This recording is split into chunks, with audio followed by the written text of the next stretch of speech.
Mes salutations à tous nos auditeurs. Merci beaucoup d'être à l'écoute. Aujourd'hui, j'ai un invité tout à fait spécial. Vous allez voir qu'il a accompli beaucoup de chemin. Sylvain Noël, Monsieur Sylvain Noël du Théâtre L'Envol. Oui, de l'Académie théâtrale L'Envol de Laval, plus précisément. L'Académie, excusez-moi. Oui, parce qu'on... On se prive de rien, quand même. Bon, on apprend beaucoup de choses. C'est pour ça que la troupe s'appelle ainsi. On apprend les rudiments du théâtre, on apprend comment jouer, comment faire ressortir nos émotions, comment être réaliste dans notre jeu, même si on est loin de ce que l'on est personnellement. C'est ce qui fait la beauté du théâtre, d'ailleurs, de pouvoir être très loin de ce que l'on est personnellement. Mais le Théâtre L'Envol, l'Académie du Théâtre L'Envol existe depuis combien de temps? On a fondé l'Académie théâtrale L'Envol de Laval au mois d'août 2007. Donc, 2007 déjà? Oui, oui. Et notre première production, elle a eu lieu au mois de mai 2008, donc un petit peu moins d'un an, un petit peu moins 9-10 mois plus tard. Et nous avons eu le plaisir de jouer une comédie de Madame Sylvie Lemay, qui est très connue quand même à Laval. On a joué la comédie Parapsychopholie. Vous surveillez Philippe. Pendant ce temps-là, je retourne dans mes druides d'ésotérisme. Minette, je suis pas d'accord, hein? Elle avait pensé que Philippe, on n'est pas trop de trois. On se reste ici, tu les regardes avec les autres. Ah, Philippe, tu t'habilles.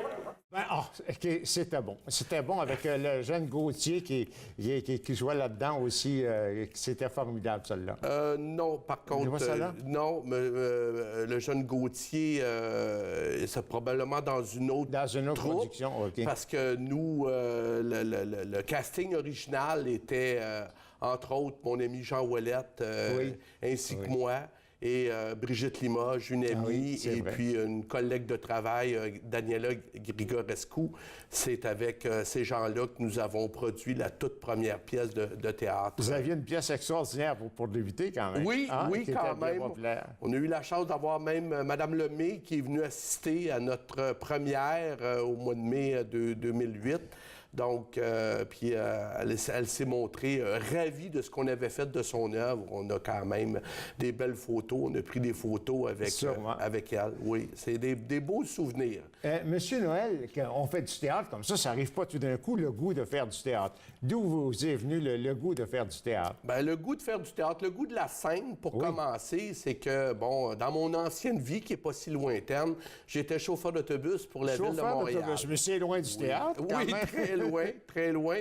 Mais pour pouvoir apprécier ce métier-là, il faut être capable de rire des faits cocasses qu'il arrive à un chauffeur d'autobus. Et j'avais monté, pour mon plaisir à moi, un numéro de chauffeur d'autobus. Et puis, un de mes amis m'a dit, pourquoi tu vas pas auditionner au Vendredi drôle, qui était un concours organisé par le Festival Juste pour rire dans les années 1995-96, dans ces eaux-là.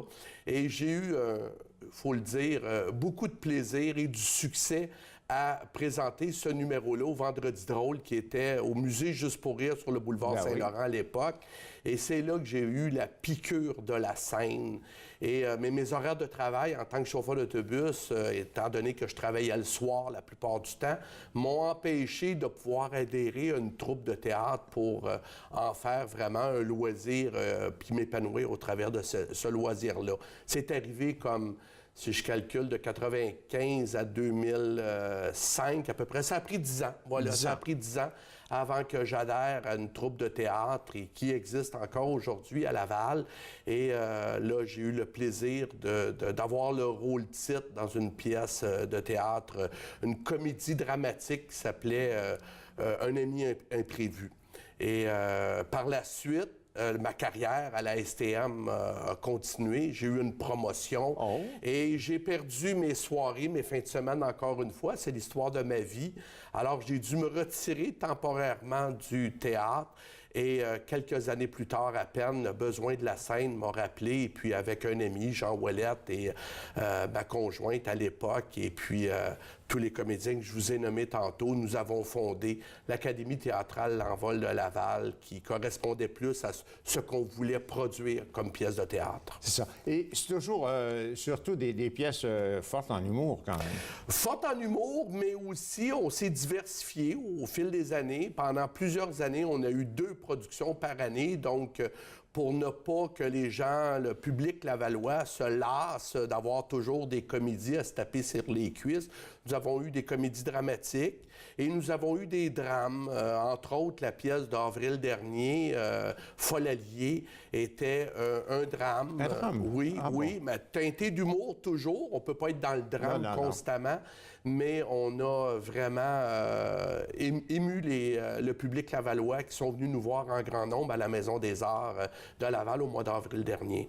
Parce que maintenant, vous préparez toujours, vous préparez au moins 2 pièces par année, quoi, 2 productions annuellement, quoi. Ben là, oui, actuellement, à cause de notre 10e anniversaire, Ah oui, ben oui. là, étant donné que nous allons jouer en mars, alors là, on va commencer le 5 décembre prochain, la production qui va être jouée lors de notre week-end de 10e anniversaire au mois d'août 2017, parce que la troupe a été fondée le 20 août 2007, donc nous voulons fêter lors de ce week-end-là. Alors, il y a une production qui va commencer le 5 décembre prochain, qui va être jouée au Théâtre de la Grangerie.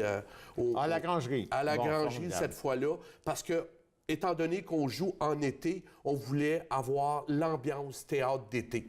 On joue au mois d'août, on est en plein cœur des vacances d'été encore, donc on se disait, la Grangerie, c'est parfait pour fêter notre 10e anniversaire.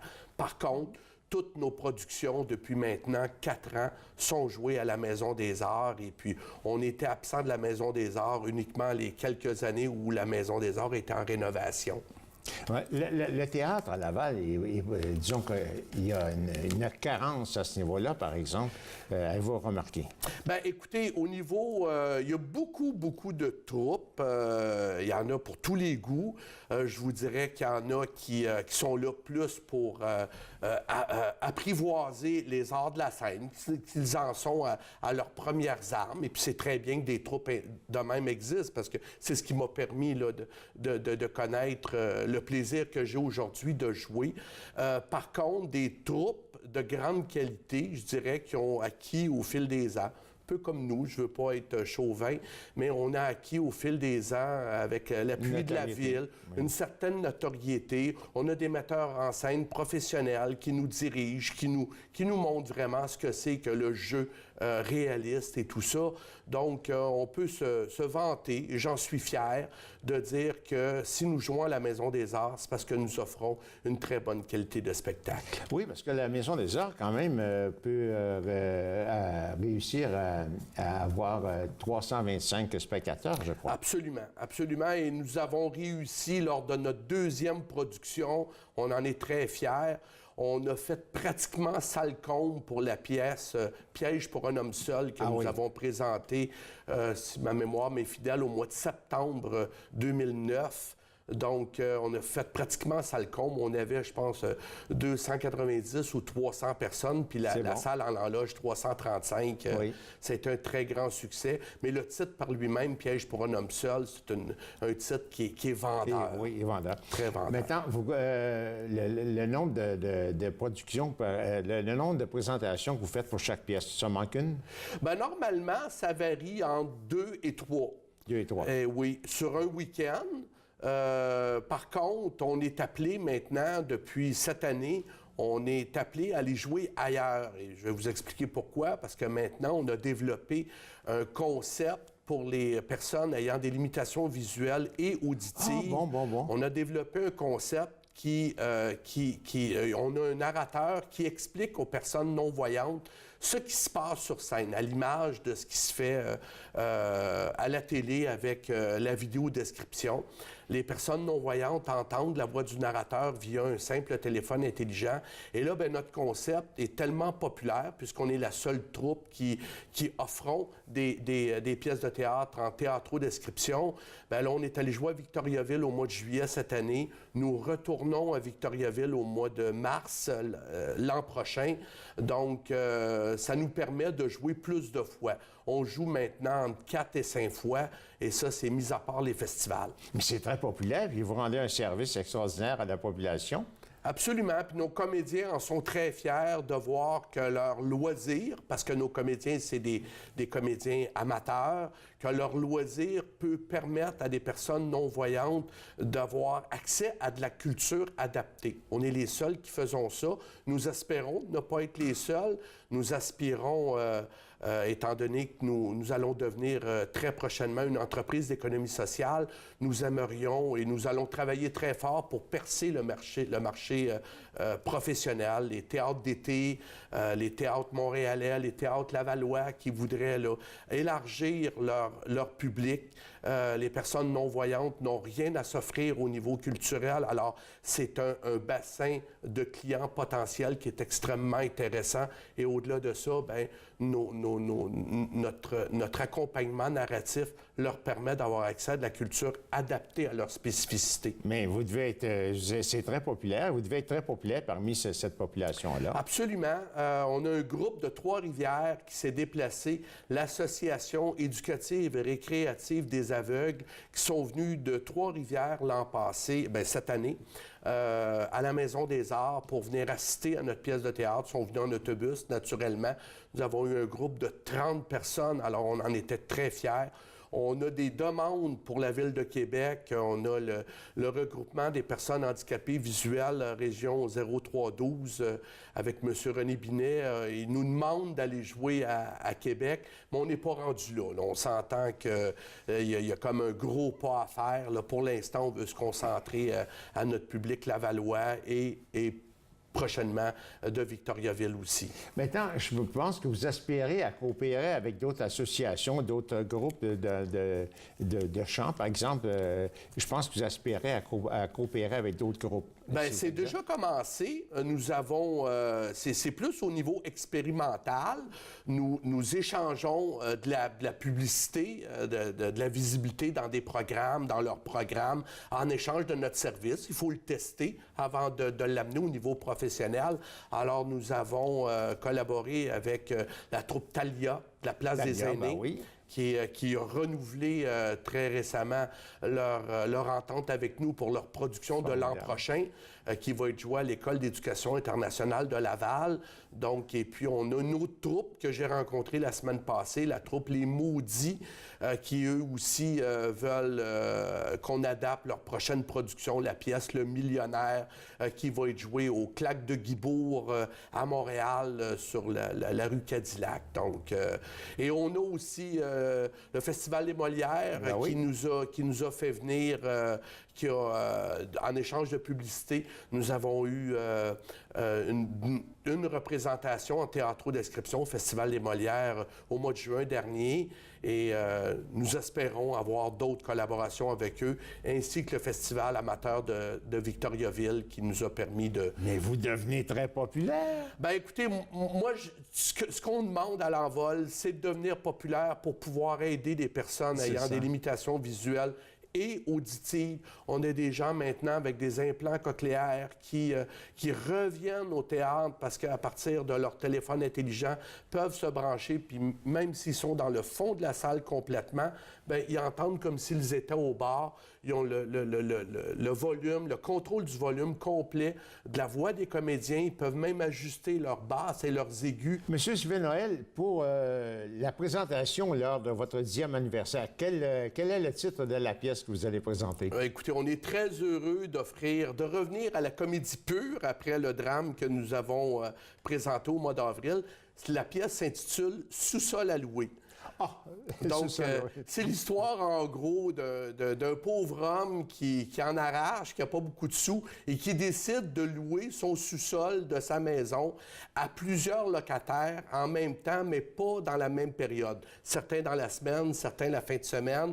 Et là, à un moment donné, ben, la pagaille pogne et tous ces gens-là se côtoient et le pauvre gars invente des histoires abracadabrantes là, pour pouvoir expliquer pourquoi il y a du linge d'homme quand ça devrait être du linge de femme, etc. Donc, c'est vraiment une très belle comédie dans la plus pure tradition des théâtres d'été. Et ça s'intitule... On aura le plaisir de bien rigoler lors de la présentation. Absolument. De cette pièce. C'est une pièce qui est ouverte à tous, donc tout le monde est bienvenu. Alors, citoyens de Laval, vous savez, si vous voulez vous impliquer dans le théâtre, à un moment donné, M. Sylvain Noël peut vous accueillir et vous aurez beaucoup de plaisir.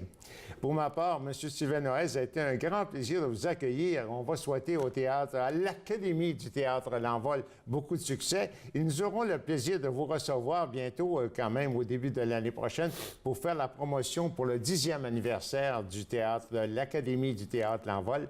Monsieur Sylvain Noël, c'est un grand plaisir de vous avoir accueilli et je vous remercie beaucoup. Merci beaucoup, monsieur. C'est un grand plaisir. Merci beaucoup. Merci.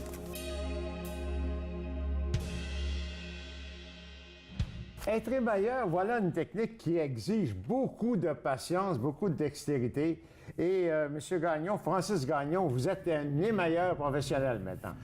En fait, oui, je pourrais vous dire qu'après 15 ans, je pourrais me qualifier d'être un émailleur, un bon émailleur, parce que j'ai, à travers toutes ces années, acquis beaucoup de connaissances à travers mes nombreuses expériences en émail.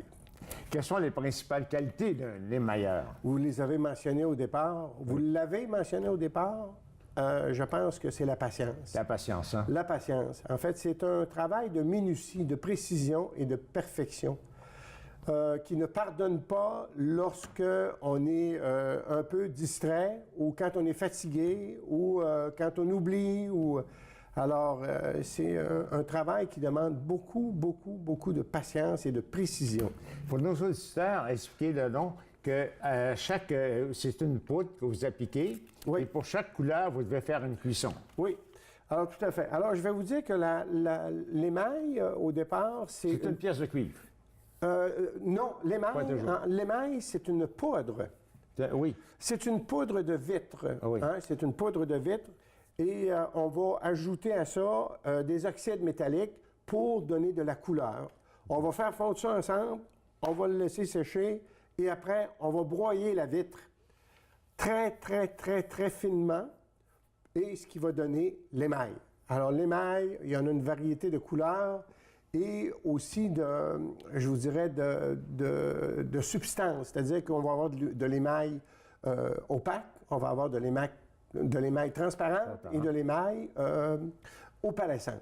Même que j'ai vu qu'il y avait des émaux sur cuivre qui pouvaient faire comme des craquelures pour donner l'aspect vieillot. C'est incroyable. Oui, oui, tout à fait. Alors là, vous entrez maintenant dans une chose qui est intéressante, les techniques.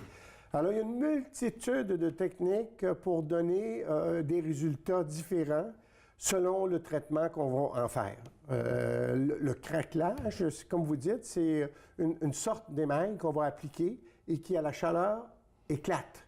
Alors, ça donne l'impression d'être du craquelé. Alors, vous êtes arrivé comme émailleur un petit peu par hasard quand même, parce que... Un pur hasard. Un pur hasard.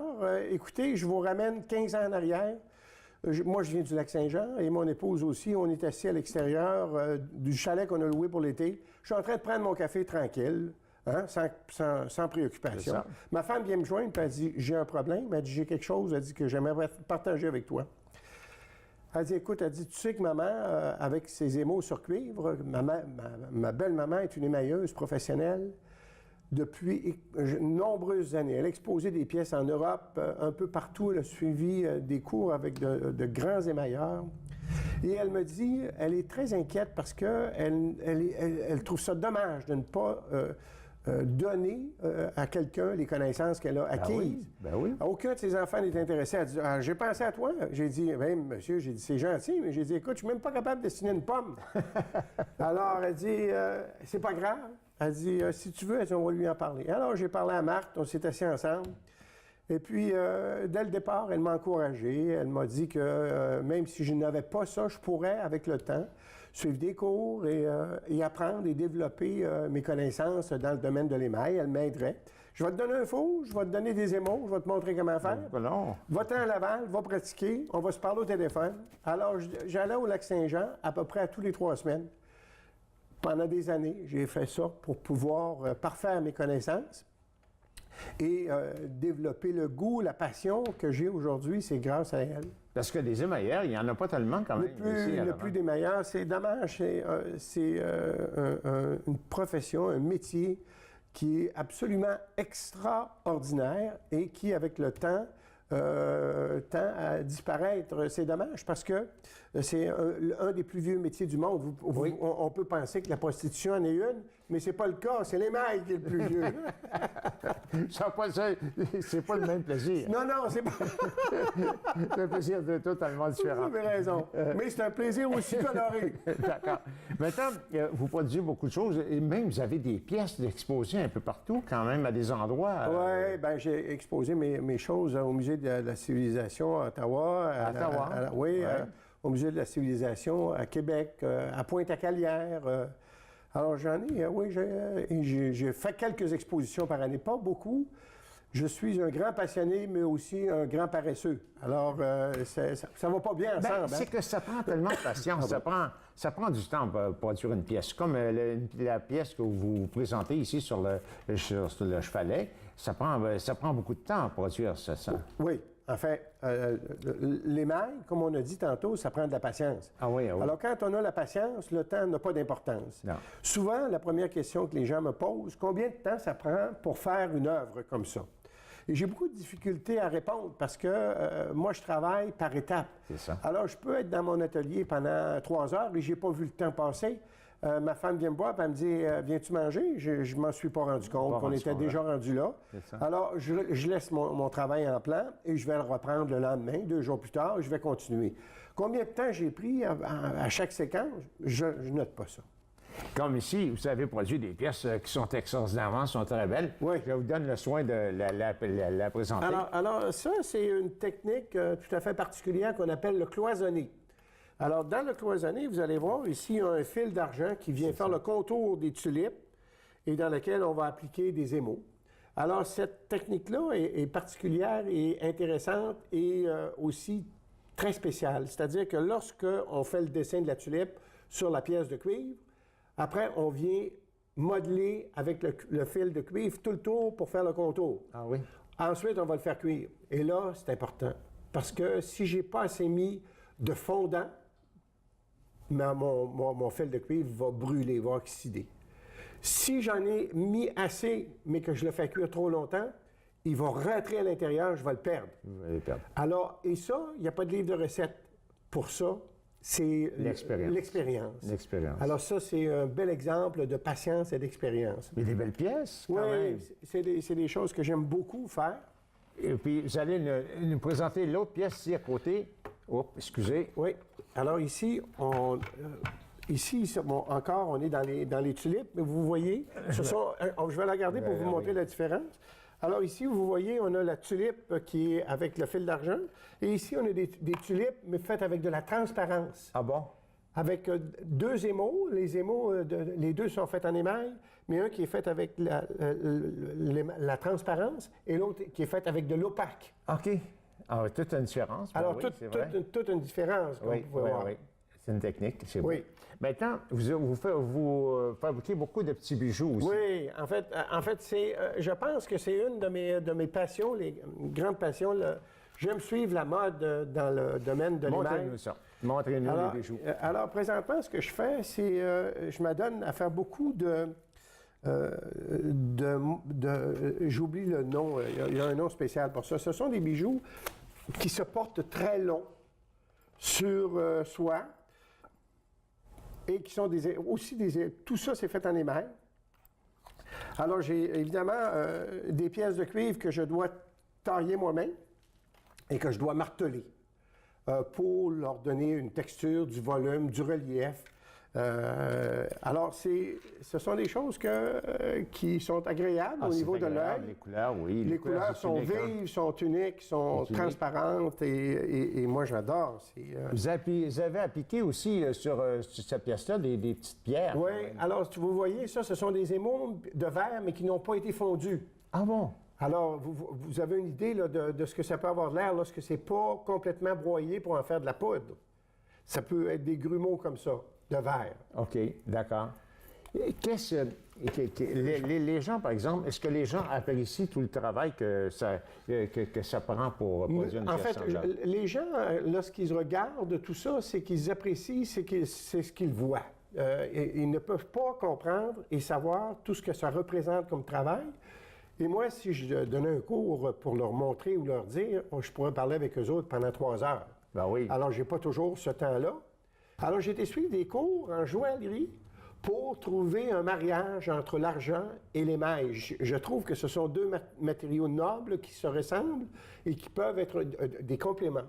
Alors, j'ai été suivre des cours qui m'ont permis de développer un prototype de bague que j'ai dessiné et qui, avec toutes sortes de dessins dessus. Ben oui, c'est merveilleux, c'est beau. Et ça, c'est très agréable. Alors, j'ai différentes formes, j'ai différentes grosseurs.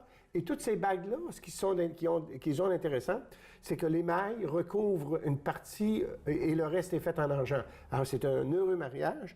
Et ce qui est intéressant, c'est que les bagues peuvent s'ajuster, peu importe la grosseur de la main. Monsieur Gagnon, est-ce que vous avez un site Internet? Non, mon cher. Non. Et je n'en aurai jamais. D'accord. Alors, Monsieur Gagnon, je vous remercie d'avoir participé à l'émission. Ça a été formidable. Je pense que vous avez donné à beaucoup de nos auditeurs le goût de faire des hémocircuits. J'espère qu'il va y avoir de la relève et que les gens vont s'intéresser et continuer ce que moi j'ai commencé. Donner au suivant. Oui, c'est ça. C'est un grand plaisir. Merci, M. Gagnon. Merci à vous.